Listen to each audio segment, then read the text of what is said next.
Assalamualaikum warahmatullahi wabarakatuh. Perkenalkan kami dari kelompok 7.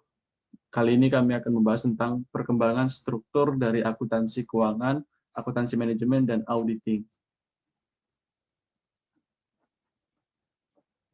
Kelompok 7 terdiri dari Sinta Nuria Fardila, M. Rafli Akbar Salim, Rizka Mayangsari, Vindi Septa Tiara, Rista Ninda Silviana, dan saya sendiri, Rika Taminuddin. Untuk materi yang pertama, saya akan menjelaskan mengenai akuntansi sebelum tahun 1930. Perkembangan praktik dari pemikiran akuntansi sebelum tahun 1930. Pada tahun 1930, tekanan-tekanan timbul dari para individu dan kelompok di luar profesi akuntansi yang tidak merasa puas terhadap para akuntan praktik dan akademisi di tahun itu. Nah, oleh karena itu, American Institute of Accountant membentuk komite yang bekerja sama dengan New York Stock Exchange untuk memecahkan masalah yang tadi dibahas. Nah, mereka menciptakan peraturan pertama yang dikeluarkan oleh New York Stock Exchange adalah yang menyangkut praktik akuntansi. Nah, peraturan tersebut adalah dividen saham perusahaan anak tidak boleh dimasukkan ke dalam laba perusahaan induk melebihi jumlah yang dibebankan terhadap laba yang ditahan dari perusahaan anak. Di tahun 1930 juga, perubahan tujuan akuntansi dari penyajian informasi bagi manajemen dan kreditor ke penyedia informasi keuangan bagi para investor dan pemegang saham. Selain itu, terjadi pula perubahan penting dalam akuntansi, yaitu pergeseran penekanan dari neraca ke perhitungan rugi laba yang timbul di Amerika Serikat. Mungkin itu saja dari saya, selanjutnya akan dijelaskan oleh Perkembangan standar akuntansi sebelum tahun 1930. Sejak sekitar tahun 1894, American Association of Public Accountants atau pendahulu American Institute of Accountants dan AICPA membuat resolusi yang menyatakan bahwa urutan penyajian di dalam neraca harus dimulai dari realisasi yang paling cepat sampai yang paling lambat, yang mengidentifikasikan secara jelas penekanan pada penyajian informasi kepada kreditor. Kemudian langkah kedua diambil pada tahun 1920, yaitu ketika sebuah komite di asosiasi ini ditunjuk untuk merumuskan definisi istilah teknis akuntansi guna menyeragamkan artinya. Pernyataan berikutnya dimaksudkan untuk menstandarisasi prosedur audit atau pemeriksaan dan memudahkan penyajian laporan keuangan yang berguna bagi bankir. Kemudian untuk perkembangan dari tahun 1925 hingga tahun 1930 yaitu sebagai berikut. Yang pertama, tahun 1926 yaitu review atau ulasan akuntansi diterbitkan per triwulan. Kemudian Undang-Undang Pendapatan tahun 1926 membolehkan metode khusus dalam melaporkan pendapatan dari penjualan angsuran. Kemudian untuk yang kedua, tahun 1927. Dalam kasus Ipwis Mills v. Dillon, pengadilan menyatakan bahwa public accountant atau akuntan publik adalah pemilik tunggal kertas kerja mereka kecuali kontrak kerja yang dinyatakan sebaliknya. Kemudian akuntansi secara hukum diakui di Prancis, dan yang terakhir yaitu di Jerman, undang-undang disahkan untuk membolehkan akuntan dari Departemen Pajak untuk memeriksa buku-buku corporation untuk keperluan pajak. Kemudian untuk yang nomor 3 yaitu tahun 1928, yang mana New York mengesahkan undang-undang yang mengharuskan calon CPA untuk menjadi seorang lulusan perguruan tinggi untuk duduk untuk pemeriksaan setelah tanggal 1 Januari 1938. Kemudian yang nomor 4 tahun 1929 yaitu EIE ditetapkan sebagai aturan perilaku profesional. Kemudian yang terakhir yaitu tahun 1930 yang mana The NASA atau indeks topikal diterbitkan. Selanjutnya, saya di sini akan menjelaskan mengenai tahun formatif 1930 sampai 1946. Perjanjian AICPA. Pada tahun 1930, AICPA memulai untuk menyiapkan dokumen penting untuk pengembangan pembuatan aturan akuntansi bersama NYSE.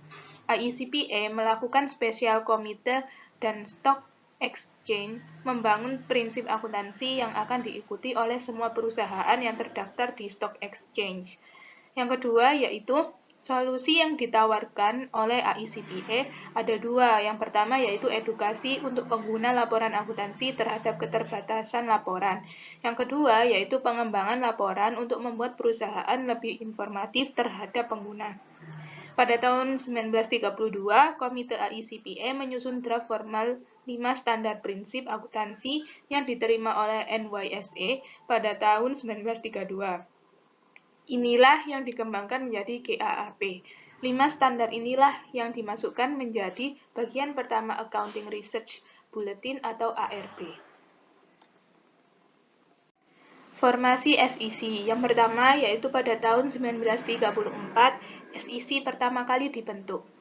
SEC bertujuan untuk mengelola Securities Act 1933 dan Exchange Act 1934. SEC awalnya mengizinkan profesi akuntan untuk membuat prinsip akuntansi tanpa intervensi. Yang kedua yaitu, akan tetapi SEC membuat pernyataan ketidaksabarannya terhadap kinerja akuntan. SEC mengeluarkan ASR nomor 4 yang menyatakan bahwa walaupun akuntan profesional pendirian badan otoritas untuk membangun standar akuntansi, SEC akan menentukan praktik akuntansi yang diterima dan memandatkan metode yang akan dipakai dalam laporan perusahaan. Komite Prosedur Akuntansi atau Komite on Accounting Procedure tahun 1936 sampai 1946. Pada tahun 1933, AICPA membentuk Komite untuk Pengembangan Prinsip Akuntansi yang kemudian berganti nama menjadi CAP pada tahun 1936 yang tidak aktif sampai tahun 1938. Tekanan dari SEC, jumlah anggota CAP meningkat 3 kali lipat hingga menjadi lebih aktif. Setelah 5 tahun tidak ada perkembangan, SEC kehilangan kepercayaan pada CAP. CAP memutuskan untuk mengadopsi kebijakan memulai dari masalah yang spesifik dan merekomendasikan metode akuntansi. Selama 2 tahun, CAP mengeluarkan 12 ARB dan CAP berkonsultasi pada SEC untuk memutuskan ARB yang diterima oleh SEC. Banyak yang tidak sepakat dengan metode induktif CAP karena tidak membuat prinsip akuntansi yang komprehensif. Masa formatif ini setidaknya memberikan 2 kontribusi. Yang pertama yaitu praktik akuntansi, khususnya masalah keseragaman. Dan yang kedua yaitu sektor private mempunyai sumber untuk membuat kebijakan akuntansi.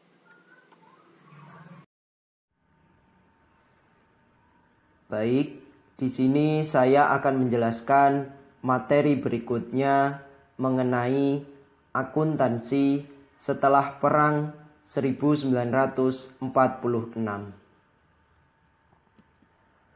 Akuntansi setelah Perang 1946. Setelah Perang Dunia berakhir, terjadi bom ekonomi di Amerika.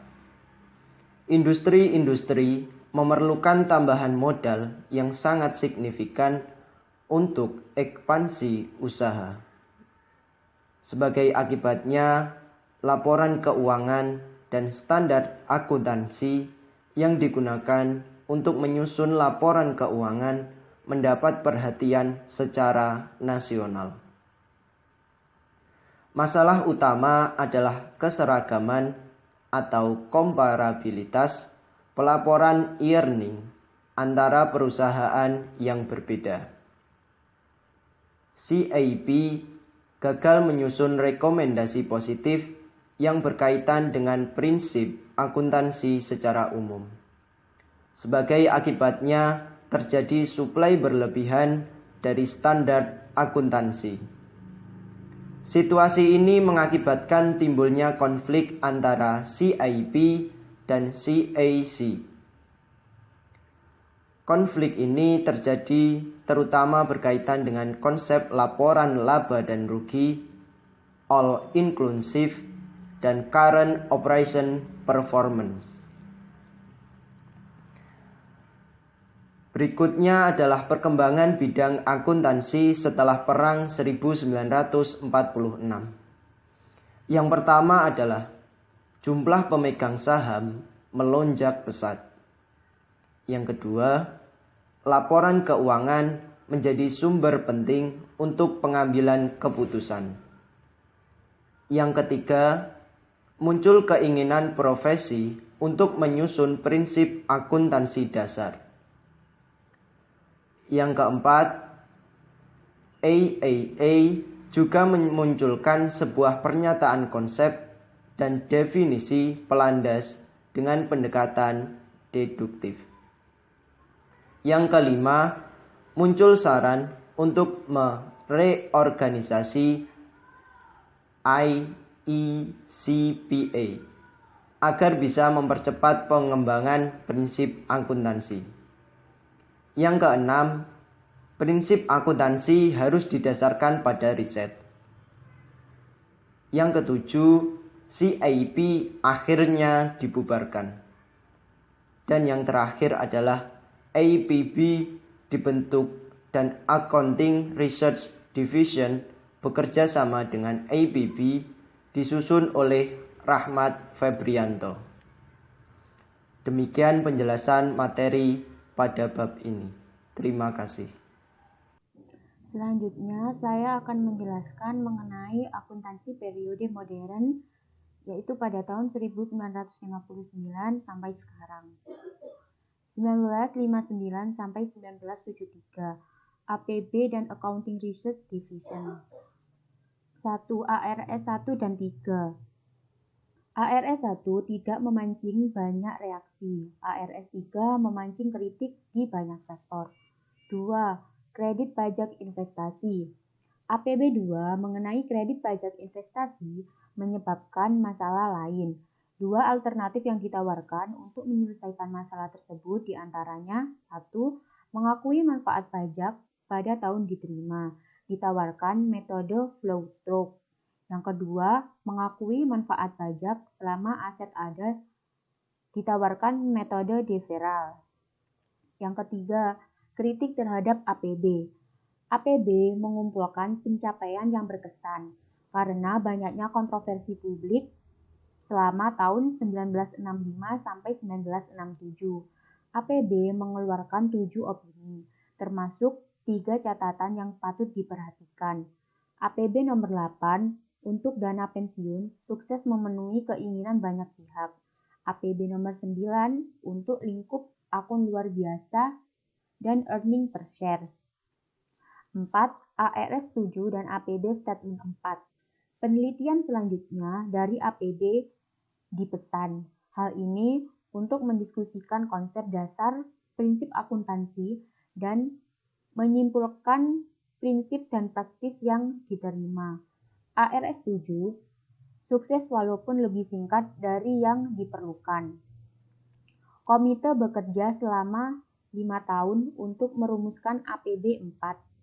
Konsep dasar dan prinsip akuntansi yang mendasari laporan keuangan untuk perusahaan bisnis. Statement terdiri dari 2 pernyataan. Yang pertama, menyediakan dasar untuk mengevaluasi praktik akuntansi untuk membantu penyelesaian masalah akuntansi dan untuk mengarahkan pada perkembangan akuntansi keuangan. 2. Meningkatkan pemahaman tentang tujuan akuntansi keuangan, dasar proses dan dasar membangunnya, dan potensi dan keterbatasan laporan keuangan dalam menyajikan informasi yang dibutuhkan. 5. Kritik berkelanjutan. Kritik terhadap proses penyusunan standar dan berkutat pada 1. Eksposur opini APB percobaan yang terbatas dan muncul sangat lambat.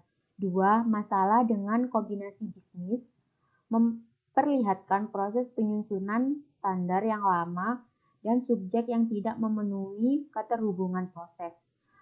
Respon dari kritik panjang ini adalah dikenalkannya FASB. 1972 sampai 1973, laporan DeWitt dan Trubot Committee. Komite DeWitt menyimpulkan rekomendasi yang pertama yaitu pendirian FAF, yang kedua pendirian FASB, yang ketiga pendirian The Financial Accounting Standard Advisory Council. Komite Trubot tidak menyelesaikan laporannya. 1973 sampai sekarang. Mekanisme operasi terdiri dari 7 orang anggota independen. FASB diarahkan oleh FASAC pada wilayah operasional dan perencanaan kegiatan, agenda dan prioritas, dan perjanjian tugas. Prosedur pembuatan dimulai dengan mengidentifikasi masalah. Pembagian tugas diberikan untuk memeriksa semua aspek dari masalah, lalu melakukan dengar pendapat, dan kemudian exposure draft dikeluarkan. Penilaian FASB. FASB mulai lebih banyak menggunakan sumber daya yang tersedia di luar sehingga FASB menjadi lebih sensitif terhadap konsekuensi ekonomi. Potensial standar yang akan dibuat sebelum akhirnya standar itu diterbitkan. Hasil FASB sampai tahun 2007 secara umum telah menghasilkan laporan keuangan yang konservatif. FASB juga mengeluarkan Statement of Financial Accounting Concept yang berisi teori yang menjadi pilar dalam menilai standar dan praktek akuntansi.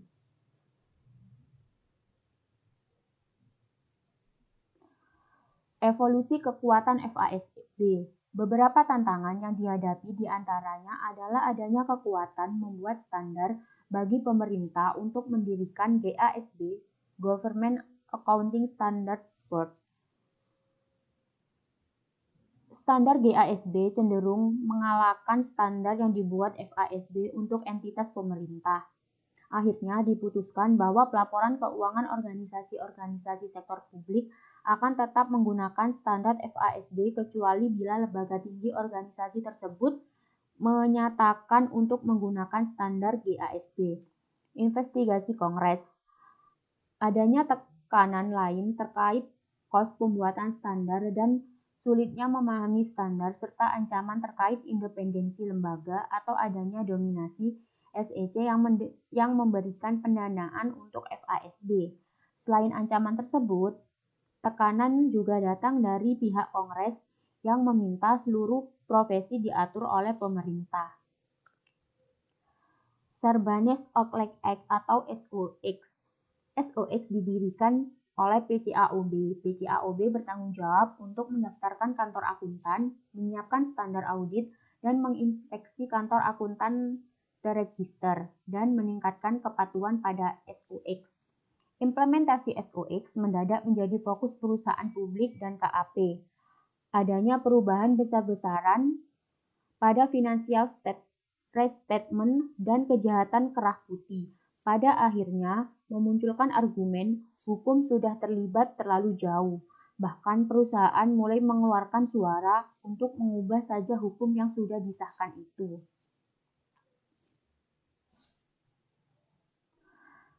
Peran AICPA saat ini. AICPA mengkampanyekan sertifikasi secara luas yang dititik beratkan pada tanggung jawab audit CPA. Selain itu, AICPA tetap memegang peranan penting untuk mengendalikan Shopping for Accounting Principle yang menyebabkan peningkatan kompetisi sesama perusahaan audit. Peran SEC saat ini. Otoritas SEC saat ini adalah berupa statutory authority dalam mengatur standar akuntansi untuk perusahaan publik. Otoritas tersebut berupa yang pertama ada pendanaan terhadap aktivitas FASB, yang kedua penekanan terhadap FASB, dan yang ketiga pengisian data keuangan lewat EDGAR atau Electronic Data Gathering, Analysis and Retrieval System. Sekian yang bisa saya jelaskan, selanjutnya akan dilanjutkan oleh rekan saya. Terima kasih. Selanjutnya, saya akan menjelaskan mengenai akuntansi pasca IFRS. IFRS merupakan standar akuntansi internasional yang diterbitkan oleh International Accounting Standard Board atau IASB. Standar akuntansi ini disusun oleh 4 organisasi utama dunia, yaitu yang pertama, International Accounting Standard Board atau IASB, yang kedua, Komisi Masyarakat Eropa atau EC, yang ketiga, International Organization of Securities Commission atau IOSOC, dan yang keempat, International Federation of Accountants. Nata Widiana menyatakan bahwa sebagian besar standar yang menjadi bagian dari IFRS sebelumnya merupakan hasil dari IAS, kemudian IASB mengadopsi seluruh IAS dan melanjutkan pengembangan standar yang dilakukan. Pengaruh setelah adanya IFRS.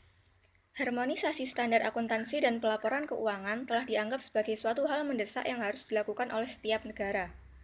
Menurut Marsini Purba dalam bukunya yang berjudul International Financial Reporting Standard, manfaat utama yang diperoleh dari harmonisasi standar akuntansi dan pelaporan keuangan antara lain, yaitu adanya pemahaman lebih baik atas laporan keuangan oleh pengguna laporan keuangan yang berasal dari berbagai negara. Hal ini mempermudah perusahaan menjual sahamnya secara lintas negara atau lintas pasar modal. Selain itu, juga memberikan efisiensi dalam penyusunan laporan keuangan yang menghabiskan banyak dana dan sumber dana setiap tahunnya. Membuat perubahan ke IFRS artinya mengadopsi bahasa pelaporan global yang akan membuat perusahaan dimengerti oleh global market atau pasar dunia. The Big Four Accounting Firm mengatakan bahwa banyak dari perusahaan-perusahaan yang telah mengadopsi IFRS mengalami kemajuan yang signifikan dalam rangka memenuhi maksud mereka memasuki pasar modal dunia. IFRS juga memberikan dampak di beberapa bidang, antara lain pengukuran. Dampak IFRS terhadap sistem akuntansi dan pelaporan adalah yang pertama, peningkatan penggunaan nilai wajar. Standar IFRS banyak menggunakan nilai wajar, terutama untuk properti investasi, beberapa aset tak berwujud, aset keuangan, dan aset biologis. Yang kedua, penggunaan estimasi dan judgement. Akibat karakteristik IFRS yang lebih berbasis prinsip, akan banyak dibutuhkan judgement untuk menentukan bagaimana suatu transaksi keuangan tersebut dicatat. Bidang yang kedua yaitu pengungkapan. Persyaratan pengungkapan lebih banyak dan lebih rinci. IFRS mensyaratkan pengungkapan berbagai informasi tentang risiko, baik kualitatif maupun kuantitatif. Pengungkapan dalam laporan keuangan harus sejalan dengan data atau informasi yang dipakai untuk pengambilan keputusan yang digunakan oleh manajemen.